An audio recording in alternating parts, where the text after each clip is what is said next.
क्या आपने कभी सोचा है कि इंडिया की सबसे बड़ी फिल्म बिना किसी शोर के कैसे बन सकती है? हर साल सैकड़ों फिल्म आती है, लेकिन मामला अलग होता है। क्यों साउथ इंडस्ट्री से लेकर बॉलीवुड तक एक ही नाम गूंज रहा है और वो है वाराणसी। जरा सोचिए, आज के इंटरनेट के जमाने में 1000 करोड़ की फिल्म के बारे में ना कोई पोस्टर, ना कोई लीक्स, ना कोई अपडेट, लेकिन इतना बड़ा प्रोजेक्ट और इतना बड़ा साइलेंस। ये साइलेंस सिर्फ मार्केटिंग नहीं, यहाँ कुछ बड़ा छुपाया जा रहा है। हालांकि हाल फिलहाल में इसका एक टीजर सामने आया है जिसमें महेश बाबू का फर्स्ट लुक दिखाया गया है। स्टोरी हिंदू माइथोलॉजी से रिलेटेड है, लेकिन फिर भी महेश बाबू का अचानक गायब हो जाना, राजा मौली का साइलेंस हो जाना, ये सब एक ही बात की तरफ इशारा करता है। पर्दे के पीछे इतिहास रचा जा रहा है। लेकिन रुकिए, असली ट्विस्ट तो ये है कि हम सब लोग जिस फिल्म का नाम वाराणसी समझ रहे हैं वो इसका असली नाम है ही नहीं। तो फिर आखिर में ये नाम आया कहाँ से और क्यों इसे टॉप सीक्रेट रखा गया, और आखिर क्यों एक सुपरस्टार की फिल्म को नेशनल सिक्योरिटी की तरह छुपाया जा रहा है?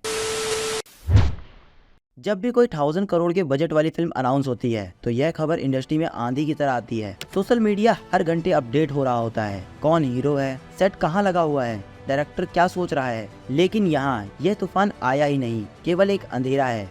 Zero update, zero poster, zero leaks. ये सिर्फ एक स्मार्ट मार्केटिंग नहीं, ये प्रोडक्शन हिस्ट्री में पहली बार हो रहा है कि इतने बड़े स्केल की मूवी को ब्लैकआउट में रखा गया हो। और इस ब्लैकआउट ने ट्रेंड पेपराजी की रातों की नींद छीन ली है। मार्केट में हर दिन एक नई अफवाह उठती है। क्या स्क्रिप्ट ड्रॉप हो गई है? क्या प्रोडक्शन रुक गया है? क्या राजा मौली के हाथ से बात निकल गई? लेकिन सबसे बड़ी सॉफ्ट वेव तब आई जब फिल्म का चेहरा ही गायब हो गया। महेश बाबू वे सुपरस्टार जो अपने फैंस से, मीडिया से और ब्रांड सूट से कभी दूर नहीं रहते, अचानक गायब हो गए।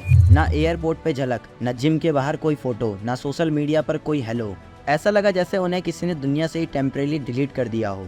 एक सुपरस्टार एक परछाई बनकर दुनिया से ओझल हो गए। इतना अजीबोगरीब गायब होने से फैंस में पैनिक फैल गया। इतना बड़ा ब्लैकआउट क्यों? क्या सब ठीक है? यहाँ पर दोस्तों कहानी का असली दरवाजा खुलता है। हम जिस प्रोजेक्ट को इतने कॉन्फिडेंस से वाराणसी कह रहे हैं वो इसका असली नाम है ही नहीं। हालांकि आज भी ज्यादातर लोग इसे अनटाइटल मानते हैं, लेकिन इसका एक ऑफिशियल नेम SSMB29 है। तो फिर वाराणसी नाम ये आया कहाँ से, और क्या इसे एक डीप फेक की तरह पूरी दुनिया में सच मान लिया गया है? और क्या ये नाम इस टॉप सीक्रेट प्रोजेक्ट के लिए सबसे बड़ा हिट बन गया है? राजा मौली इस फिल्म को एक ग्लोबल एडवर्टीजमेंट थ्रिलर के रूप में डायरेक्ट कर रहे हैं।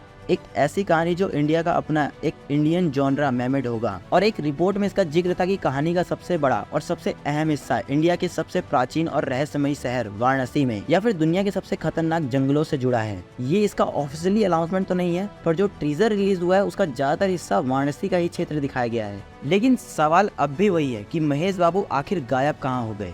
जब भी कोई सुपरस्टार गायब हो जाता है तो इसके पीछे सिर्फ दो ही बातें हो सकती हैं। या तो वो सुपरस्टार मुश्किल में है, या फिर वो अपने करियर के सबसे बड़े रोल के लिए खुद को मिटाकर दोबारा से बना रहा है। महेश बाबू के साथ दूसरी बात हो रही है। अगर हम इनसाइडर सोर्स की बात माने तो राजा मौली ने महेश के सामने एक ही बात रखी थी, यह कैरेक्टर आपके करियर को बदल देगा, लेकिन पहले आप खुद को बदलोगे।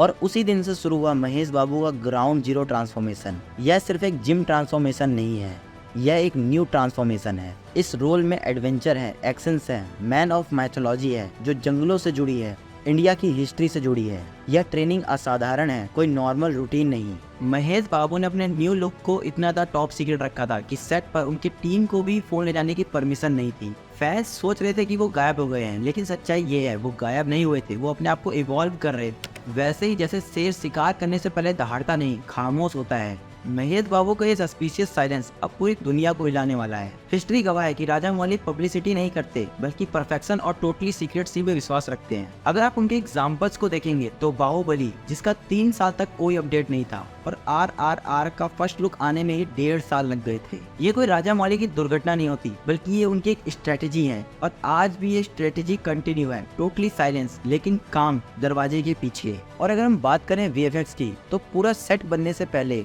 पूरा वर्ल्ड डिजिटली रूप से क्रिएट हो चुका है, और ये राजा मौली का सिग्नेचर है। पहले फिल्म को माइंड में ही बना लेना और उसके बाद जमीन पर उतारना। फैंस सोच रहे हैं कि डिले हो रहा है, बट नहीं, यहाँ डिटेलिंग हो रही है। तो दोस्तों, अब आप इस माइथोलॉजी को तो समझ ही चुके होंगे। महेश बाबू को गायब हो जाना और राजा मौली का साइलेंस हो जाना, और इंडस्ट्री पैनिक में नहीं थी, वो नए इतिहास का इंतजार कर रही थी। SS राजा मौली कुछ न्यू ट्विस्ट प्लान कर रहे हैं जो हो सकता है सिनेमा की डेफिनेशन चेंज कर देगा। क्या आप भी SSMB29 के लिए उतनी एक्साइटेड है जितना हम? कमेंट में जरूर बताएं। वीडियो को लाइक और अपने दोस्तों के साथ शेयर करें और चैनल को सब्सक्राइब करना ना भूलें। धन्यवाद।